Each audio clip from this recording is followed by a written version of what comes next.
Chromed out 1100. What I'm doing, getting money. What we doing, getting what they doing, hating on us, but they never call. Cash money still a company. Alright class, today we're going to learn about West Africa, which is central around here. Alright, today is the Dogon people, which they live right here. Best known for their masks, their rituals and architecture, which also their sculptures are involved in that too. They're very artsy people. The ritual that we will be performing later on, you'll see, is for a funeral, so they can learn, so the spirits will know where to go when they're dead. Besides this religion, there's also Islam and Christianity within the group of people. It's very interesting because there's more Islamics than Christianity.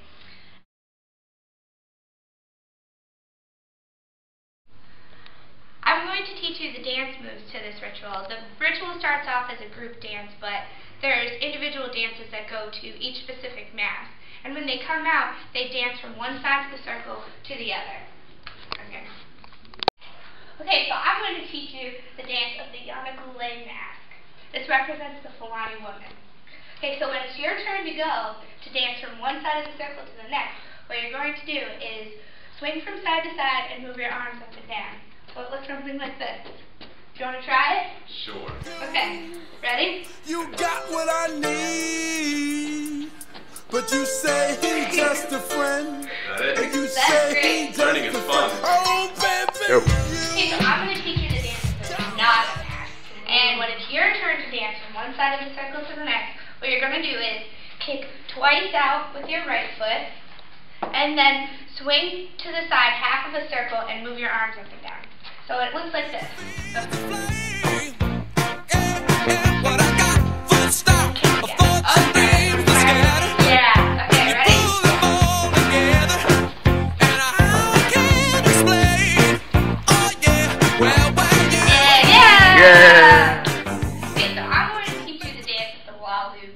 So it's your turn to dance from one side of the circle to the next. What you're going to do is, first, you jump forward on your right foot twice and bring your arms forward like this. And then jump twice on your back and bring your left foot and bring your arms back. Okay, that's the first part. And then, don't fall over. And then jump forward twice. Do I ever get to put my feet down? Jump twice. And then the last part is you spin your head around really big. Alright, want to put this all together? Alright. Okay. It goes like this.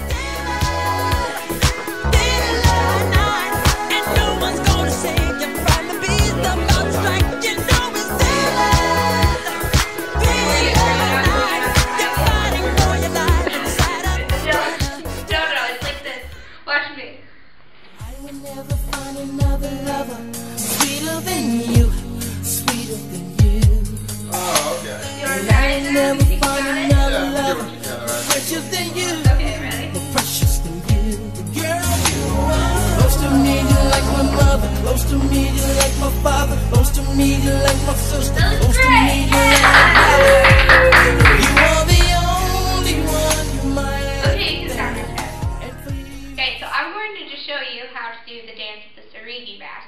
Now this mask wearer symbolizes when he spins around, it is the creation of the universe, and then when you watch me bend backwards, that is the creation of the horizon. So what he does is he enters the center of the circle and spins around, one time going this way, and then one time going this way, and then he bends all the way back till the pole touches the ground, and then he comes back up.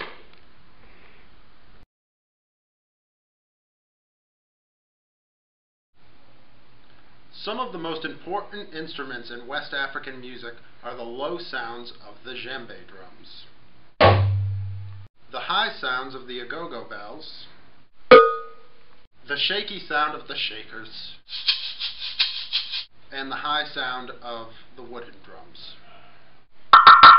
Great. Because a lot of these West African instruments tend to get on the expensive side, we can use household objects lying around and try and simulate some of the sounds of those instruments we played earlier. Watch. A 5-gallon water jug can be used to simulate the low sound of the djembe drum. Let's see that again. Tin or metal cans can be used to simulate the high sound of the agogo bells. The regular pieces of wood can be used to simulate the sound of a log drum or wood block.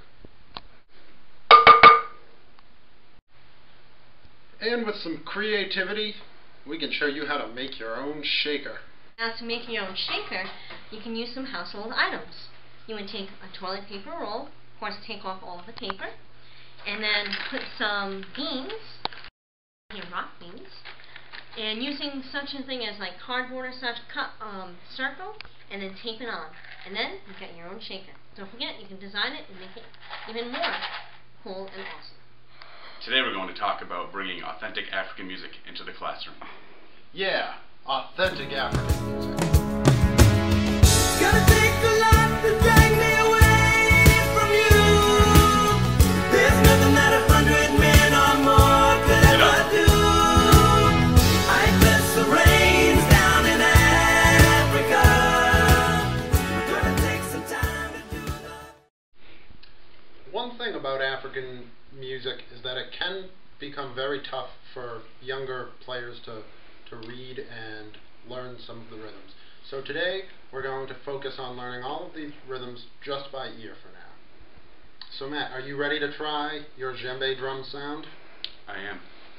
Okay, I'd like you to rhythm with me. 1 and a 2 and 1 and a 2 and 1 and a 2 and 1.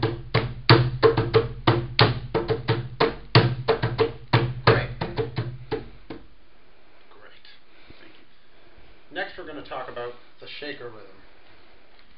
Now, why don't you shake 8 notes with me? Do 1 and 2 and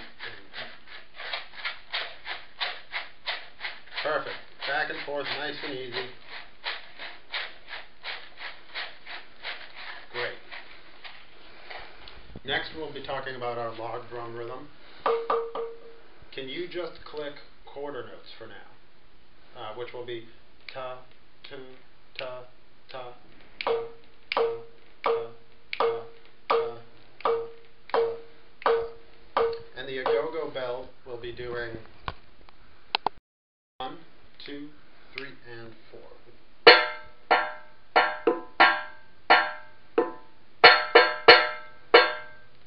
So do we all remember our? Why don't we all come in, starting with you, Matt? Can you start off with 1 and a 2 and 1 and a 2 and.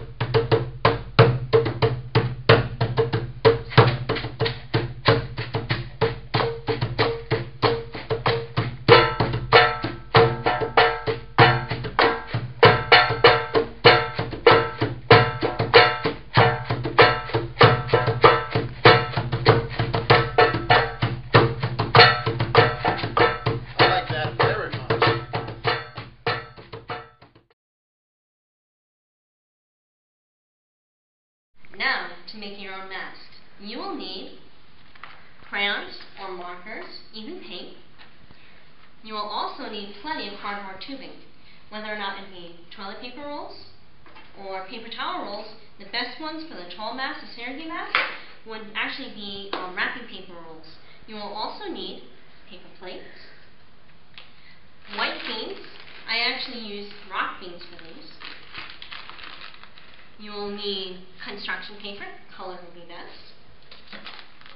You will also need paper bags. Don't worry about what they have on the outside, as long as the inside is plain. Really? You shall need glue,